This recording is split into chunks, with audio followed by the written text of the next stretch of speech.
हरियाणा कांग्रेस के नए अध्यक्ष क्या कांग्रेस के लिए सबसे बड़ी मुसीबत बनते जा रहे हैं? आखिर प्रदेश अध्यक्ष बनने के बाद से राव नरेंद्र सिंह और कांग्रेस दोनों की मुश्किलें क्यों बढ़ती जा रही हैं? क्या सीएलयू सीडी कांड का जिन अब राव नरेंद्र सिंह को कुर्सी से हटाकर ही शांत होगा? वैसे तो कांग्रेस ने हरियाणा में राव नरेंद्र सिंह को कमान देकर कई तरह के जातीय और सियासी समीकरण साधने की पूरी कोशिश की थी, लेकिन कांग्रेस की ये कोशिश सिरे चढ़ती उससे पहले ही राव नरेंद्र सिंह से जुड़ा 12 साल पुराना सीएलयू सीडी कांड का जिन बाहर आ गया और अब तो कांग्रेस के विरोधी कहने लगे हैं कि अब राव नरेंद्र सिंह को अंदर जाना पड़ सकता है। कांग्रेस के विरोधियों के इन शब्दों के पीछे की सबसे बड़ी वजह है सीएलयू सीडी कांड में चार्जशीट का दाखिल होना। राव नरेंद्र सिंह के खिलाफ इस सीएलयू सीडी कांड के मामले में अब चार्जशीट दाखिल हो चुकी है। इस चार्जशीट में अब राव नरेंद्र सिंह पर कई गंभीर आरोप लगाए गए हैं। ऐसे में सवाल ये उठता है कि क्या अब राव नरेंद्र सिंह कांग्रेस को मजबूत करने की बजाय कानूनी लड़ाई लड़ने में ज्यादा व्यस्त रहेंगे? क्या चार्जशीट दाखिल होने से राव नरेंद्र सिंह की गिरफ्तारी के भी कोई संकेत मिलते हैं? क्या भ्रष्टाचार के मामले में लगातार नाम उछलने के बाद अब राव नरेंद्र सिंह पर कांग्रेस हाईकमान कोई एक्शन लेगा? सवाल कई हैं, इसलिए आज की इस वीडियो में एक एक कर इन सभी सवालों के जवाब आपको विस्तार से दिए जाएंगे।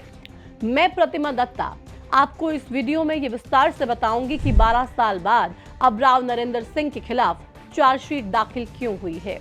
जो चार्जशीट दाखिल हुई है उसमें राव नरेंद्र सिंह पर क्या आरोप लगाए गए हैं। वहीं इसके साथ ही आपको मैं ये भी बताऊंगी कि राव नरेंद्र सिंह से जुड़े जिस सीएलयू सीडी कांड को इनेलो ने फिर से उठाया है, उसी मामले को लेकर राव नरेंद्र सिंह बीजेपी को जिम्मेदार आखिर क्यों ठहरा रहे हैं।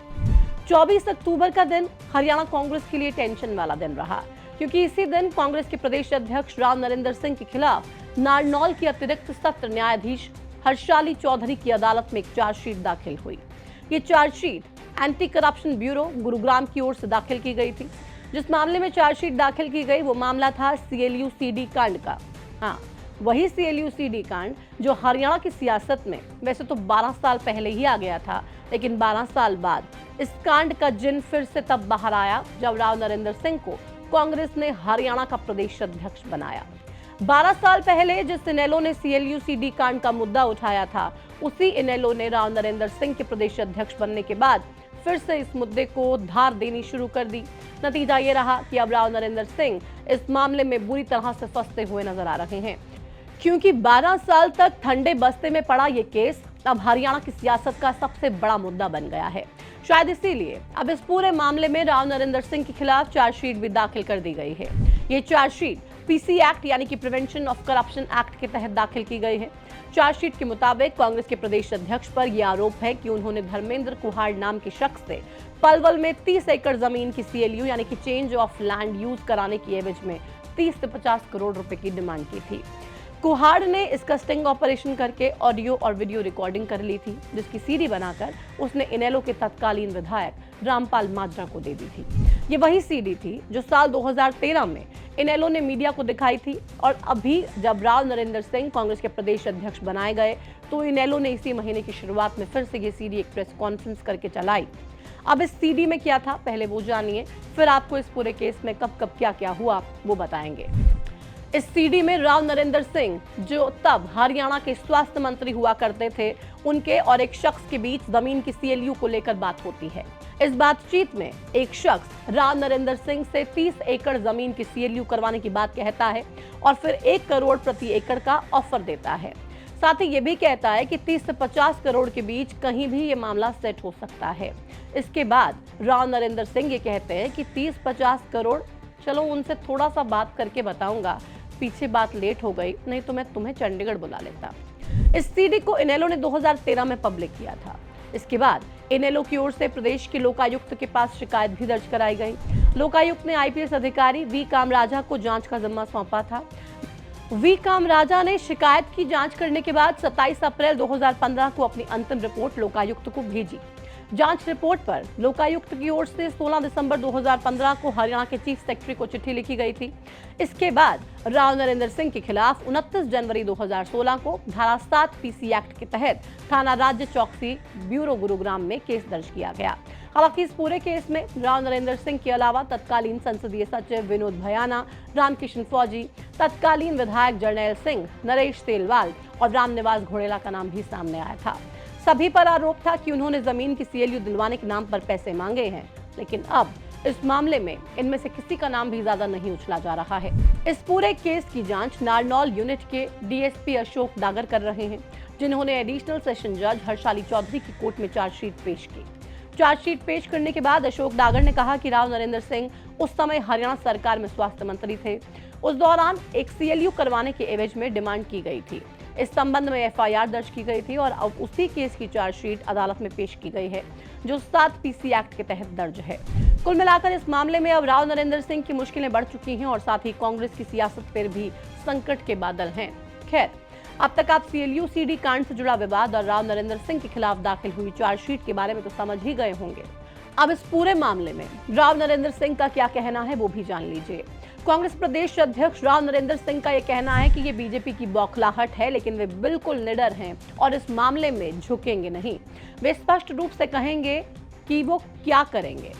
एक षड्यंत्र के तहत इस तरह की बातचीत की गई थी, जो आज से 12 साल पहले पुरानी है। इन चीजों को कुछ लोग हाईलाइट कर रहे हैं और बिना किसी नोटिस के इस प्रकार की कार्रवाई की जा रही है। इसी के साथ ही राव नरेंद्र सिंह न्यायपालिका और कांग्रेस हाईकमान पर भरोसा होने की बात भी कहते हैं। अब सवाल ये है कि राव नरेंद्र सिंह अपने बयान में बीजेपी का जिक्र करते हैं, लेकिन ये पूरा मामला तो इनेलो ने उठाया था और अभी भी इनेलो ही इस मामले को उठा रही है।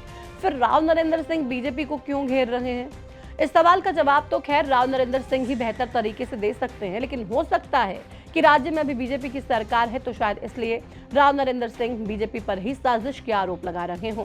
इसके अलावा एक कारण शायद ये भी हो सकता है कि कांग्रेस कई दफा इनेलो को बीजेपी की बी टीम कहकर भी संबोधित करती है। अब ऐसे में इनेलो का सीएलयू सीडी कांड का मुद्दा उठाना शायद राव नरेंद्र सिंह को बीजेपी की साजिश लग रहा हो। हालांकि इस पूरे सीएलयू सीडी कांड और राव नरेंद्र सिंह को लेकर इनेलो खुद कांग्रेस के अलावा बीजेपी को भी घेरने में लगी हुई है। जब राव नरेंद्र सिंह के खिलाफ चार्जशीट दाखिल हुई तो अभय चौटाला ने सरकार की नीयत पर सवाल उठाते हुए कहा कि अगर नीयत साफ है तो सरकार सीएलयू सीडी कांड में फंसे 6 नेताओं के खिलाफ भी चार्जशीट दाखिल करे। ये भी चार्जशीट आप मान के चलो, जब हमने पिछली प्रेस कॉन्फ्रेंस में खुल के कहा कि भाजपा कांग्रेस के साथ मिलकर के इस तरह के इश्यूज को दबाना चाहती है, तब कहीं इनको मजबूर होकर के इसके ऊपर ये फैसला लेना पड़ा। अगर सरकार की नीयत ठीक है तो जो 6 एमएलए के खिलाफ हमने दिया था लिखित में, उन 6 के 6 खिलाफ चार्जशीट दाखिल करें। उन 6 के 6 को फिर से एसआईटी की गठन करके और उसकी जांच करके पूरे मामले की फिर आगे बढ़ना चाहिए। बहरहाल इस पूरे मामले में अब आगे क्या होता है क्या नहीं, ये तो जांच की रफ्तार पर निर्भर करता है, क्योंकि जो केस 12 साल में नहीं सुलझा उसके जल्द सुलझने की उम्मीद कितनी करनी चाहिए और कब तक करनी चाहिए, ये तो हर व्यक्ति की अपनी समझ पर निर्भर करता है। लेकिन इतना जरूर है कि इस पूरे मामले में हरियाणा में कांग्रेस की छवि पर एक बार फिर से गहरा दाग लगाने की कोशिश जरूर हुई है। जो कांग्रेस भ्रष्टाचार के खिलाफ बीजेपी सरकार को घेरने में लगी रहती है, उसी कांग्रेस के प्रदेश अध्यक्ष पर भ्रष्टाचार के मामले में चार्जशीट दाखिल होना मामूली बात तो नहीं है। ऐसे में अब कांग्रेस हाईकमान इस पर क्या फैसला लेता है और ये फैसला क्या सिर्फ एक व्यक्ति को देखकर लिया जाएगा या फिर पूरी कांग्रेस को देखकर, ये कांग्रेस हाईकमान की समझ पर निर्भर करता है। आपको क्या लगता है, क्या वाकई में बीजेपी सिर्फ कांग्रेस को फंसाने के लिए, राव नरेंद्र सिंह को फंसाने के लिए ये काम कर रही है, या फिर दाल में कुछ काला है? क्योंकि कांग्रेस पर अक्सर भ्रष्टाचार के कई आरोप लगते आए हैं। हरियाणा की बात करें तो यहाँ पर भी कितने कथित घोटाले ऐसे हैं जिनको कांग्रेस पार्टी ने किया है, बीजेपी उनको उठाती आई है, बार बार आरोप लगाती आई है और लगातार ये भी कहा जा रहा था कि हरियाणा में जिस कदर भ्रष्टाचार पसरा हुआ था, कांग्रेस पार्टी की सरकार में लगातार भ्रष्टाचार होता रहा और इसीलिए आम लोगों ने तंग आकर बीजेपी की सरकार बनाई और इसीलिए कांग्रेस को बार बार बाहर ही रख रहे हैं, क्योंकि कांग्रेस को लोग जानते हैं, समझते हैं कि आएगी तो भ्रष्टाचार करेगी। ऐसे में आपको क्या लगता है, क्या वाकई में लोगों की समझ यही है और लोगों को यही समझ में आता है कि कांग्रेस के तमाम नेता भ्रष्ट हैं, या फिर जो कांग्रेस के लोग आरोप लगा रहे हैं और ये कह रहे हैं कि उन्हें फंसाया जा रहा है जानबूझकर, लेकिन वो डरने वाले नहीं हैं, वो बात सही है। कमेंट सेक्शन में जुड़िए, अपनी राय साझा कीजिए। फिलहाल इस वीडियो में इतना ही। नमस्कार।